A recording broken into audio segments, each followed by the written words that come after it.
बिस्मिल्लाहिर्रहमानिर्रहीम। अस्सलामुअलैकुम। Welcome to Fatima's kitchen. जैसे कि रमजान आने वाला है और पकोड़े जो हर दूसरे दिन बनाए जाते हैं और जिसके लिए हमें ढेर सारे मसाले इकट्ठे करने पड़ते हैं, जिसमें काफी टाइम लग जाता है, तो आज मैं आप लोगों के लिए उसका बहुत ही बेहतरीन हल लेके आई हूँ। मैं आप लोगों को बनाना सिखाऊंगी पकोड़ा प्री मिक्स, जिसके सारे मसाले आप एक डब्बे में स्टोर कर सकेंगे और जिसको आप इजीली 2 से 3 महीने इस्तेमाल कर सकेंगे। हम इसको बेसन में नहीं मिलाएंगे, हम इस प्री मिक्स को ऐसे ही रखेंगे कि अगर बेसन थोड़ा सा, अक्सर होता है ना कि टाइम गुजर जाता है तो वो उसमें थोड़ा सा कट्टापन सा आ जाता है, बासी सा हो जाता है, तो हमारा बेसन भी खराब नहीं होगा और हमें जितनी जरूरत होगी उसके मुताबिक हम ये मसाला निकाल के इस्तेमाल कर सकते हैं। तो ये रेसिपी आपको इंशाल्लाह बहुत ही ज्यादा पसंद आने वाली है, क्योंकि इससे आपका बहुत जबरदस्त सा टाइम जो है वो बच जाएगा और आपकी वाह वाह होगी, क्योंकि ये मसाला आपके पकोड़ों को 4 चांद लगाएगा और आपकी वाह वाह करवाएगा। तो चलिए जी, ये जबरदस्त सा प्री मिक्स बनाना स्टार्ट करते हैं।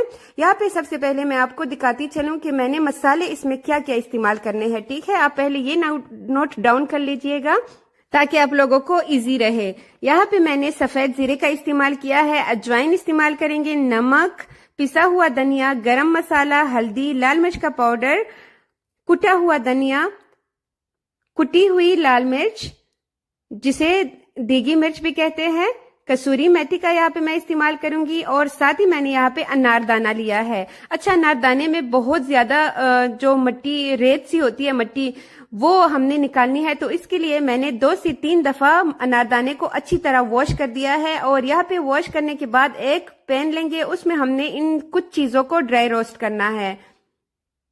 यहाँ पे चूल्हा ऑन कर देते हैं और आप देख सकते हैं अनारदाने में पानी कितना मौजूद है। ये देखिए, तो हमने इसका सारा पानी जो है इसको अच्छी तरह ड्राई करना है और इसको ड्राई रोस्ट करना है। 2 से 3 मिनट लगेंगे और जब ये पैन के साथ चिपकना बंद हो जाएगा तो इसका मतलब है कि अनारदाना अच्छी तरह जो है ड्राई रोस्ट हो चुका है। अब हम इसमें मजीद कुछ और चीजें शामिल करेंगे जिसको हमने ड्राई रोस्ट करना है। ये 1 कप भर के मैंने यहाँ पे कुटा हुआ धनिया लिया है। धनिया को थोड़ा सा ही मैंने कोट लिया है और उसमें कसूरी मेथी, जो कि मैं यहाँ पे 4 खाने का चम्मच इस्तेमाल करूंगी, वो डाला है और 1 खाने का चम्मच यहाँ पे मैंने अजवाइन डाला है। और अब हमने इन चीजों को ड्राई रोस्ट करना है इस समय। ठीक है, यहाँ पे हमने मजीद इसको 1 मिनट और देना है और इन सारी चीजों को हमने, इसके अंदर जितनी नमी होगी और इसका जितना फ्लेवर होगा वो निकल के बाहर आएगा, तो आपने इसको लाजमी ड्राई रोस्ट करना है। यहाँ पे मुसलसल इसमें चम्मच चलाते जाएंगे क्योंकि इसका नीचे जलने का खतरा होता है, तो 2 से 3 मिनट यहाँ पे लगेंगे हमें इसको ड्राई रोस्ट करते हुए। और यहाँ पे जब हमें लगे कि हम चूल्हा ऑफ करने लगे हैं, सिर्फ 30 सेकेंड्स से पहले हमने यहाँ पे इसमें जो पुदीना खुश्क हमने लिया था ना, उसका पाउडर हमने इसमें शामिल कर देना है और 30 सेकेंड्स के लिए मजीद इसको ड्राई रोस्ट करना है। और यहाँ पे हमने जैसे ही ये ड्राई रोस्ट हो जाए, हमने इस पैन से निकाल लेना है, क्योंकि उसमें मजीद फिर ये और भी ज्यादा हो जाता है ड्राई रोस्ट, तो जल्दी से किसी भी प्लेट में निकाल लेंगे ताकि ये अच्छी तरह ठंडा हो जाए। और जब ये अच्छे से ठंडा हो जाए तब हम इसमें मजीद मसाले शामिल करेंगे। यहाँ पे जो मसाले रह चुके हैं वो हम इसमें डालेंगे और अभी मैं आपको मिकदार भी बताऊंगी। 4 खाने के चम्मच यहाँ पे मैंने इसमें दड़ा मिर्च शामिल किया है, 2 खाने का चम्मच ही इसमें मैंने पिसी हुई लाल मिर्च शामिल की है, 1 चाय का चम्मच इसमें मैंने शामिल किया हल्दी पाउडर और इसमें सफेद जीरा मैं इसमें इस्तेमाल करूंगी 2 खाने के चम्मच भर के। गरम मसाला 1 चाय का चम्मच हम इसमें शामिल करेंगे और 1 चाय का चम्मच ही मैं इसमें पिसा हुआ जो पाउडर होता है ना धनिया पाउडर मैंने इसमें शामिल किया है, तो आपने भी लाजमी इसमें पिसा हुआ धनिया शामिल करना है। और 3 खाने के चम्मच ही इसमें मैं शामिल करूंगी नमक। जितने मैंने इसमें मसाले डाले हैं ये बिल्कुल परफेक्ट है। ये तीखा आपको जितना चाहिए, नमक को भी बिल्कुल मैंने परफेक्ट डाला है। अक्सर रमजान में ये होता है ना कि मसाले ऊपर नीचे हो जाते हैं, तो आपके साथ फिर वो प्रॉब्लम नहीं होगी, क्योंकि अभी मैं आपको बताऊंगी कि कितना मसाला हमने कितने कप बेसन में डालना है, तो आपको बहुत ही इजी रहेगा। अभी मैं आपको पकोड़े भी बना के दिखाऊंगी इससे कि इस मसाले से हम कितने जबरदस्त से पकोड़े जो है वो बना सकते हैं। इसको हमने बहुत अच्छे से मिक्स करना है ताकि कहीं इधर उधर मसाला अलग से ना रहे, नमक एक जगह पे ना रहे। ठीक है, तो इसको अच्छी तरह मिक्स करने के बाद किसी भी एयर टाइट जार में आपने इसको भर लेना है, लेकिन ध्यान रहे कि एयर टाइट जार जो है वो बिल्कुल ड्राई होना चाहिए। अगर एक कतरा भी उसमें पानी का रहेगा ना तो जितने मसाले हमने डाले हैं वो सारे खराब हो जाएंगे, हमारी मेहनत जाया हो जाएगी। तो अभी मैं आपको यहाँ पे पकोड़े भी बनाना सिखाऊंगी कि किस तरह हम झटपट इससे पकोड़े बना सकते हैं। 1 कप मैंने यहाँ पे बेसन लिया है, बेसन को छान लिया है। अभी मैं आपको दिखाऊंगी पानी इसमें कितना डालना है। तो आप देख सकते हैं 1 कप भर के मैंने पानी इसमें नहीं डाला, कप से 1/3 कप मैंने इसमें पानी डाला, लेकिन वो थोड़ा सा कम लगा क्योंकि ये बहुत ज्यादा गाढ़ा लग रहा था। तो 2 चम्मच मजीद मैंने इसमें पानी का शामिल कर दिया।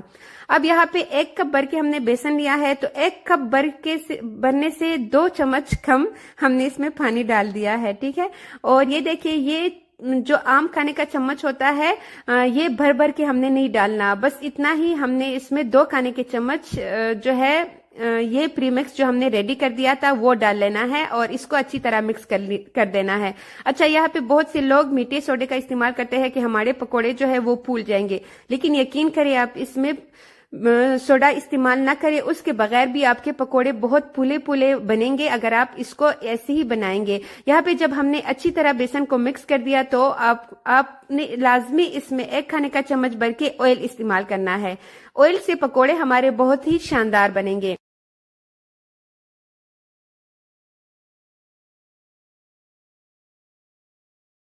हमने इसको अच्छी तरह टैप कर देना है ताकि इसके ऊपर जितना एक्स्ट्रा मसाला लगा हो वो निकल जाए। अच्छा, जब भी आप आलू के पकोड़े बनाएं तो जो हमने पेस्ट रेडी किया होता है उसमें कभी भी एकदम से बहुत सारे आलू मत डाला करें, क्योंकि आलू पानी छोड़ देते हैं। मैंने अक्सर कुछ सिस्टर्स को देखा है वो उसमें डाल देते हैं, तो 3-4 डालिएगा और जल्दी जल्दी उसको निकाल के ना टैप करके उसका जितना भी एक्स्ट्रा उस पे पेस्ट लगा होता है वो निकाल के ऑयल में डालते जाइएगा। तो उससे ये होगा ना कि आलू अंदर से बहुत ही जबरदस्त बनेंगे और बहुत ही इसका पेस्ट जो है वो अच्छी तरह फूल के आएगा, ठीक है।